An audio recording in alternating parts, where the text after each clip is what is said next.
mode.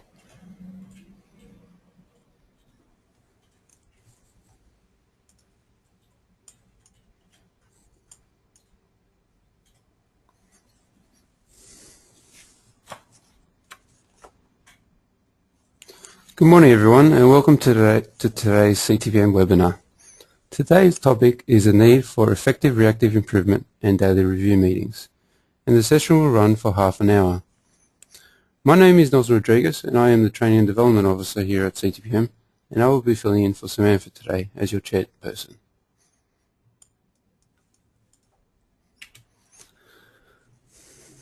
Our speaker today is Ross Kennedy, who is the President and Founder of CTPM Australasia. Ross is recognised as Australasia's leading authority on total productive maintenance and CTPM's operations excellence through TPM Lean methodology we call TPM Cubed. Before I pass you over to Ross, I'll just give you a quick explanation of how we will conduct our question time and also our interactive polls. Here we have a control panel with a variety of functions. We have the raise your hand button, so that if your computer has microphone capability, during our question time, which will be held at the end of the session, simply press the button to raise your hand and I will unmute you so that you can voice your question to Ross. If you do not have microphone capability, not to worry, just type in any questions or comments in the control panel box provided, and we will try to attempt to get to them at the end of the session. If we do not answer all the questions, we will be sending out a question and answer sheet via email, so that no questions will go unanswered. As mentioned, throughout the webinar, we will also have some interactive polls. So when a poll appears on your screen, as shown, simply select one of the answers and press submit. Other than that, we hope you enjoyed today's webinar, and I will now pass you over to Ross.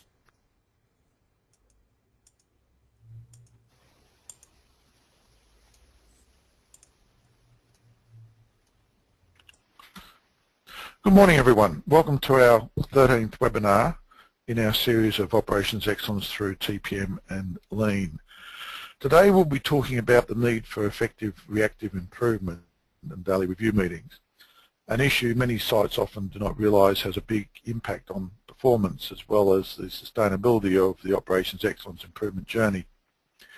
We have found at many sites when we visit or first visit in what we would call ad hoc morning meetings with loose agendas and a lot of individual notes with little formal follow-up to many of the regular issues, almost as if there is an acceptance of this is what happens around here. Whereas when we visit sites that have developed effective reactive improvement, we see a whole different approach to issues raised, where there is almost an excitement to tackle a new challenge. Hence the aim of today's webinar is to cover three critical points. What is effective reactive improvement? What makes an effective daily review meeting? And how do we find the resources for reactive improvement when we're all very, very busy people? So I'd like to share with you just a key learning. To achieve operations excellence, organisations need to be very good at both reactive and proactive improvement. Unfortunately, many organisations get so focused on proactive improvement through their Lean, Six Sigma, TPM, operational excellence, etc. initiatives that they lose sight of the importance of effective daily review or effective reactive improvement. So let's start with the two types of improvement, and we need to recognise there are two types of improvement. You've got reactive improvement, ensure you achieve your budget expectation, and you have proactive, take you above current budget and expectation. So we often refer to reactive improvement as below the line improvement as opposed to proactive improvement, which is above the line improvement in relation to the daily budgeted performance expectation. As proactive improvement gains momentum and guides you closer towards operations excellence, then the need for reactive improvement should significantly reduce. However, as a proactive improvement journey can take many years to achieve operations excellence, there's a strong argument for getting effective reactive improvement in place. we have found organisations that do both are the most successful, and that's our other learning. We have also found that effective reactive improvement is a great foundation for accelerating your proactive improvement activities. So the first question we said we'd look at is, what is effective reactive improvement? And the definition we use is, it is an ability to rapidly recover from an event or incident that stops you from achieving your budget or expected performance for the day or the shift, and most importantly, initiate corrective actions so that the event or incident will not occur or reoccur anywhere across the organisation. So not just in the area where it occurred, but anywhere across the organisation. And the thing we find is a lot of organisations are very good at the first part of this, that is recover from an event or incident. We have our response teams, we have people who are very good at reactive improvement. They rush out and they get the plant running again. What we find is what distinguishes between what we would call average reactive improvement to effective or world-class reactive improvement is the second part, is to stop the thing from happening again anywhere in the organisation. So I thought we'd just start with a very quick poll to see if anyone who has an effective process at their site for initiating corrective actions so that events or incidences will not reoccur anywhere across the organisation.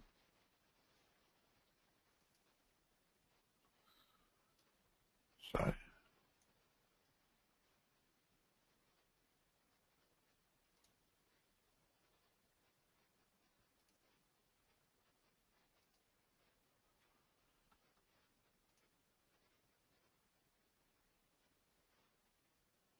and the poll is closed and the results are posted, and we've got 33% saying yes, 33% saying not sure, and another 33% saying no, obviously. So it's a third, a third, a third. So obviously I've got a third of the audience here who certainly may be interested in what we've got to talk about, because they're saying they don't do it very well, and hopefully there's another third that will be of interest as well.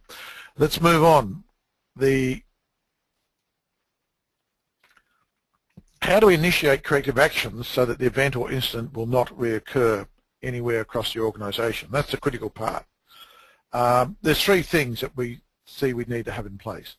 A clear expectation or target of required performance. In other words, having the right things being measured and having agreed targets.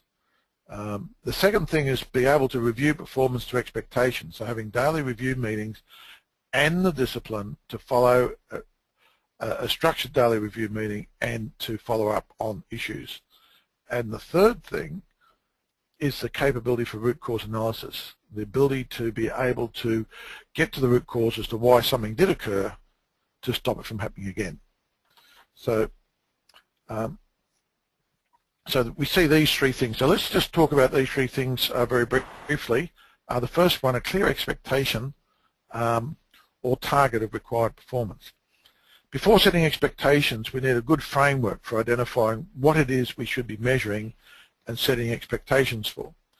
A good starting point for a framework when setting expectations to identify and agree on the key success factors for operations at the site. The framework in the slide has been developed over many years of research and identifies 7 areas that will impact on cost or financial performance. We use this model as a starting point for sites to determine what is most suited for their site.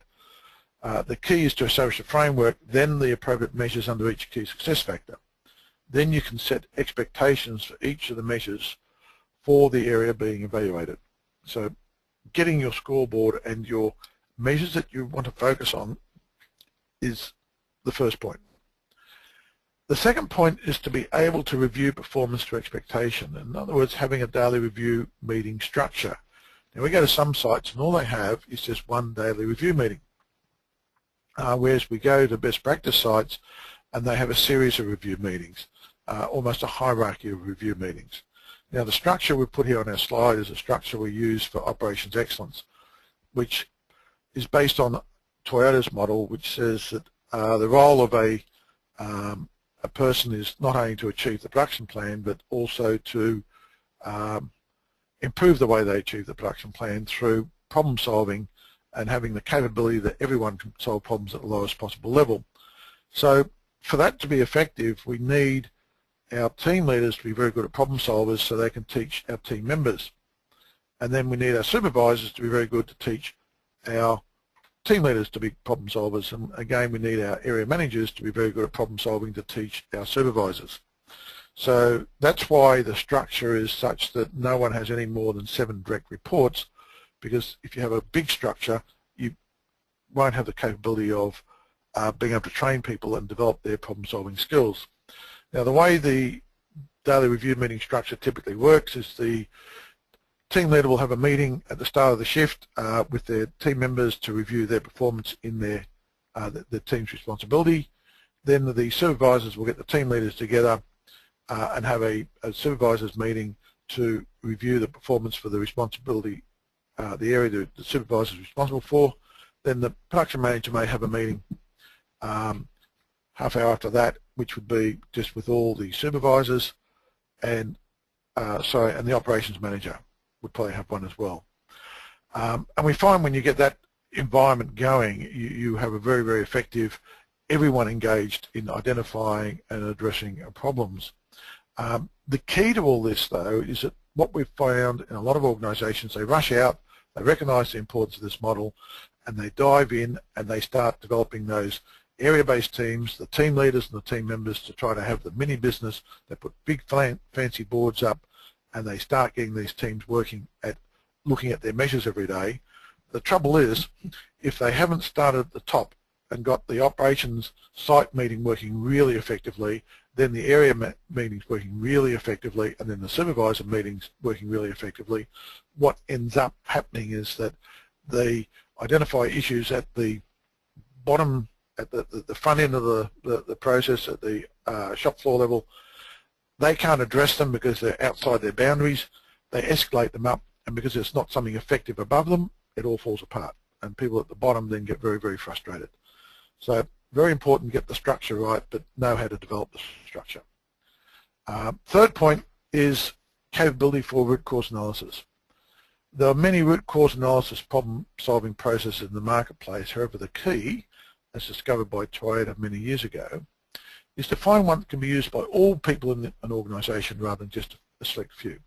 One of the learnings Toyota had, and this is where Taguchi Ono, who is recognised as the father of the Toyota production system, as he was developing the Toyota production system in the 50s and 60s, he didn't have the luxury like America, where they had all these industrial engineers, all these improvement specialists everywhere. And he realised the only way he could compete against America was to get the masses involved in being at the front end of improvement. In other words, getting everyone involved in problem solving.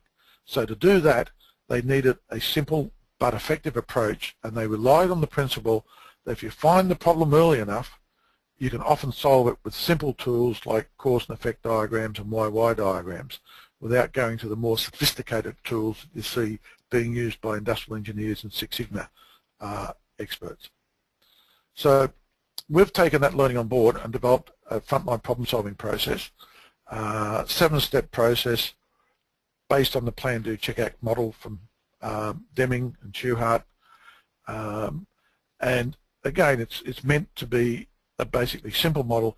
The key to it is, once you get to analysing your problem and developing your root causes, you present back to the daily review meeting to say, this is what we've done, this is what we've found, and this is what we want to implement, to make sure there is the correct rigour of the analysis and there's a consensus that this is what needs to be implemented. Then you go ahead and implement it, and most importantly, you finish up with, as shown here, a A3 summary sheet, so that learning can be shared across the organisation rapidly. Very, very effective process, but again, it's developing one that is a standard for your site that everyone can use. So that's a little bit about getting that capability. Now, just moving on to what makes an effective daily review meeting. Well, I thought first, let's just look at what makes an ineffective daily review meeting. So if we, I guess a few questions for you. Do you ever have this situation occurring at your site? Have you ever attended a daily review meeting and walked away saying, well, that was a waste of time? Or if you're at a daily review meeting and targets are not being met, are excuses and workarounds the only things discussed? For example, a pump breaks down and it takes 2 hours to fix it. So at the morning meeting, the maintenance manager tells what a great job the guys did, rushing around, went down the road, got a spare pump, got the thing in, and within 2 hours, it's all working, problem solved, we're great. And everyone goes, well done, maintenance manager, moves on. Or do people say, well, why did it fail? What are we doing about the root cause of it failing? And how do we ever stop it from happening again? And that's what we mean by just talking about workarounds. And the third one, do issues continue to re-emerge at your daily review meeting? 3 months later, the pump fails again, for example.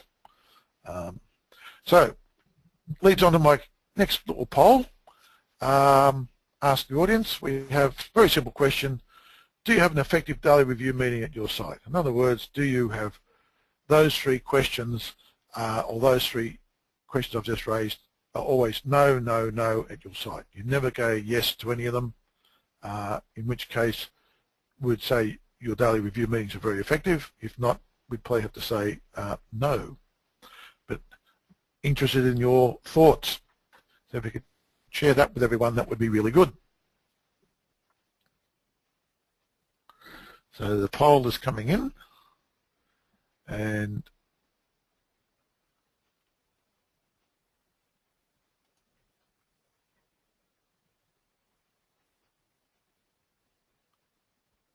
we have the results that we had 38% say yes, 25% said no, and 38% not sure. So with this, we've got 25% who will be interested in what I have to say next, I hope. As saying they don't have effective meetings, another 38 might be interested. Okay, what makes an effective daily review meeting? We've got the 10 items that we've identified which we believe are very, very important.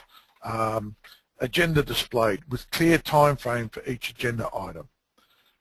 Current performance information is updated before the meeting by attendees responsible and displayed using visual prompts.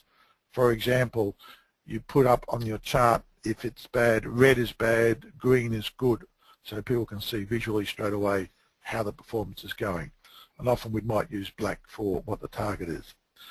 Stand-up environment. No chairs, as people think and respond quicker and more distinctly on their seat. And keep in mind, this is a very short meeting, typically 10-15 minutes. Start and finish on time. Allow people to leave after agreed finish time. So it might be that it's a 15-minute meeting. After 15 minutes, anyone has the right to walk out if they've got other appointments. Any deviation from expectation noted with solutions taken. Or, if issue has not been resolved, support is allocated to assist to be resolved outside the meeting. Triggers for activating a frontline problem-solving action or root cause analysis are displayed and regularly updated, and I'll talk more about triggers in a minute. Policies for allocating frontline problem-solving. In other words, if a trigger for generating frontline problem-solving is activated, then a frontline problem-solving action is allocated to a designated person with a time frame for reporting back, and that's why time frames for reporting back are so important. And finally, everyone leaves with clear expectations of required performance for at least the next 24 hours or whatever the time frame is that you have. So that's sort of our checklist for daily review meetings. Now, I thought I'd just share with you a photo of a daily review meeting at a site I was visiting a little while back. First thing is they've got their clock with their time frame of 15 minutes and the red after, and after it goes past the red, the 20 minutes, people have the right to walk out. Now, you'll notice the board is not flash and wonderful. This is in work in progress. This is getting a daily review meeting going, and this, you'll see that's at a packing hall. And what happened was they had no daily review meeting, really effective one happening. we got the supervisor to initiate one, and in the early days the supervisor would run the thing in front of a whiteboard. And what I observed was that it was if the team leader, you're running a 4-shift operation, 24 hours, and you have a team leader, and the team leader with support staff were at the meeting. It was almost like the team leader was being drilled about performance so that the supervisor could get all the information and then go off to her daily review meeting with the manager. And we reflected on that and said, well, what's the real purpose of your meeting? Is it for you to get information, or is it for you to help the team leader so they can have a successful shift? And with that reflection, you now see that the team leader in yellow is running the meeting. The supervisor is sitting back, not sitting back, but being very active and helping, but guiding and coaching the team leader. They have data over here about safety and quality. They have over here run charts for their OEE. Here's about the performance on the line to expectations and other key issues. Still evolving. But what we now find is the team leader is taking the ownership to the meeting. The team leaders are, and they have lifted that performance of that plant quite considerably, and issues are being significantly addressed. So it's just, again, it's the way you set the meeting up and how you use it and what the real purpose of it is probably the key learning. How do we find the resources for reactive improvement?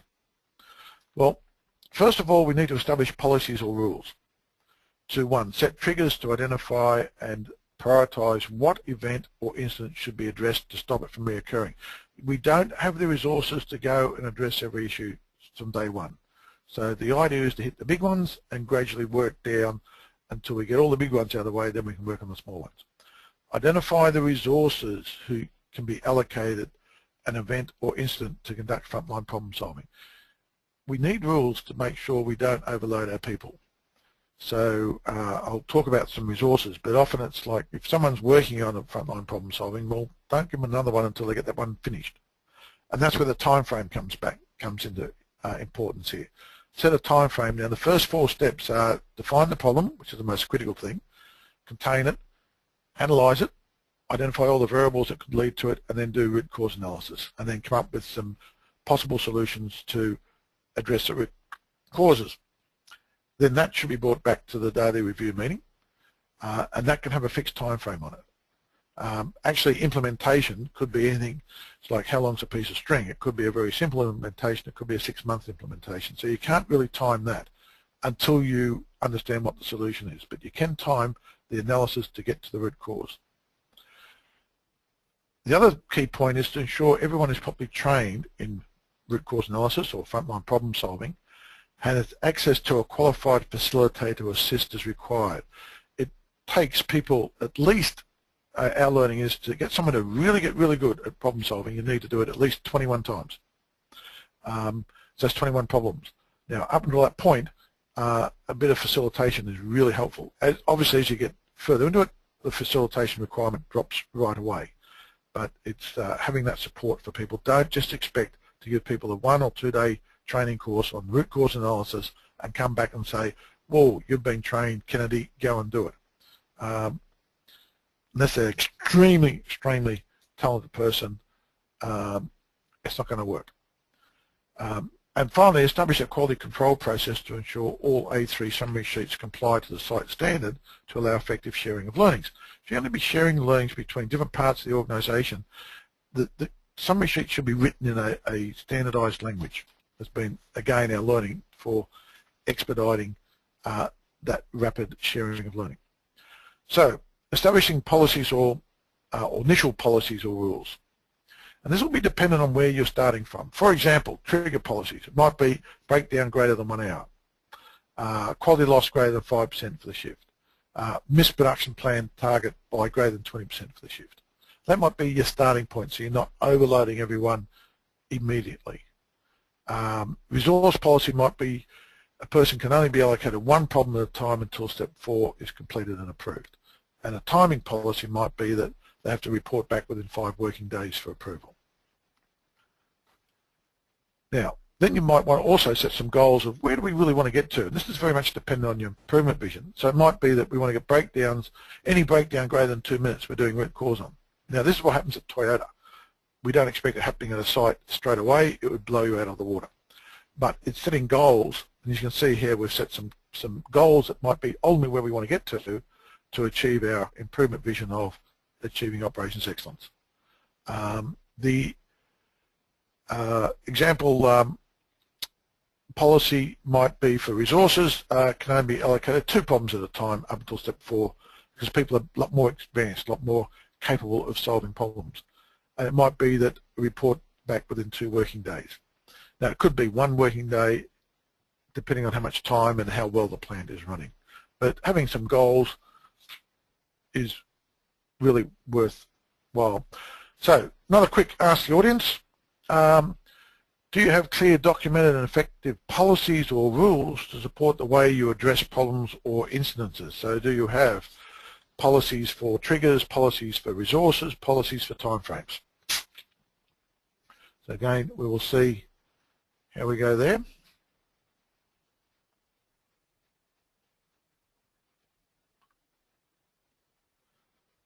And our polls are coming in. I think hopefully this question is pretty clear, so they're not sure, hasn't appeared yet, which is encouraging. And our polls results are 33 say yes, which is excellent, and 67 say no. So there's hopefully you've picked up something from this webinar that you can take back to your site. The next point is ensure everyone is properly trained. Now we've developed a frontline problem solving on-the-job skills development program. The reason for doing this, we used to go out and give one-day training courses or run public workshops, and people get trained, they bring their own problems, they go back to the workplace, but just didn't get locked in. And the only locks things in if you do it, as I was saying, you want to get only 21 times before you become a master at it. This program is to get people to do it 3 times.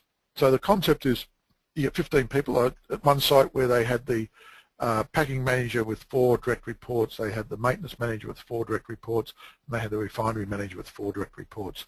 And they set up 3 teams. We ran a one-day workshop. They all worked on a specific problem out of their workplace. The following week, we got each team individually for 2 hours, and they reviewed on how they went with trying to implement what they came up with in the workshop, and then reflect on that and put action plans together. The following week they came back, we gave them their second problem, and then we gave them their they continued on working, and often they didn't even finish the first one 100% at that stage, but they had some good things going. They worked on the second problem, then we worked on the third problem. So only after 6 weeks they'd actually addressed 3 problems for each team, and that way they got a lot more comfortable with the process. They're doing it a lot more effectively, and the outcome for the site was, well, if they picked problems, for example, that was costing the site $1,000 a month, and a lot of the problems were much greater than that, that would give them $12,000 saving per year. 9 times that is $108,000. So we've had sites that have gone through this process and generated well over $100,000 worth of savings for a 7-week program, and they've got a foundation in for learning. So that's a good way to do it. So just be mindful, you've got to get people to do the training and keep going, keep going, keep going. Establish a quality control process. I just wanted an extract from our Frontline Problem Solving Workshop Manual, which is about defining the problem section. And it's a clear and agreed problem definition is crucial. It must consist of the following 3 elements. So again, being very prescriptive here: clear identification of the point of occurrence, clear definition of the problem variable, clear identification of the magnitude of the problem. So point of occurrence press section, what we're looking at rejects, and we're 10% above standard. So when we write a problem definition, we're using a set structured format. Point of occurrence, variable, followed by deviation. So everyone writes it the same way. When we start talking about variables, we talk about object, deviation. So having structure in the way people write, then when you're reading these things, you can read them really quickly and everyone's on the same page. So just to finish up, how can we help? We have an article about effective reactive improvement, which I've based this webinar on, which I will send to everyone after the webinar as a little thank you for attending. We have our 7-week program on developing frontline problem solving. You might be interested in that. We'll send you a brochure on that. We have a team member manual that we use at sites when we're working with them on daily review process, on how to develop daily review processes. We've also got, in our 5-level milestone TPM Excellence Award, we have what we call our milestone assessment process, self-assessment sheets. We have a sheet for site daily review process. We have a sheet for frontline problem solving. Again, I'll send those to you in appreciation of you attending. And hopefully that can help you on your journey to operations excellence. Right, hand over for question time, please, if there is any questions. Okay, thank you, Ross.